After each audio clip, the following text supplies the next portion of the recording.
வாத்தியார் எம்ஜிஆர் என்ற நமது யூடியூப் சேனல் மூலமாக நான் உங்கள் வேல்முருகன்.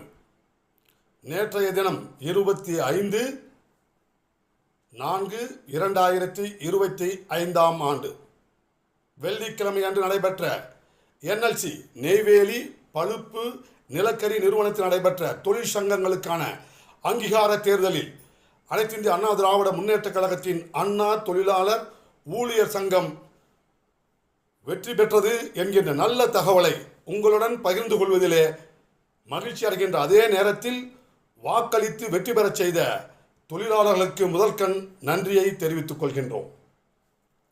நன்றி மறவாத நன்னமனம் போதும் என்றும் அதுவே என் மூலதனம் ஆகும் என்று புரட்சித் தலைவர் பொன்மனச்செம்மல் எம்ஜிஆர் அவர்கள் குறிப்பிட்டார்கள். அதேபோல் திமுக காங்கிரஸ் கூட்டணி அரசு மன்மோகன் சிங் தலைமையில் இருந்தபொழுது நெய்வேலியினுடைய பங்குகளை எல்லாம்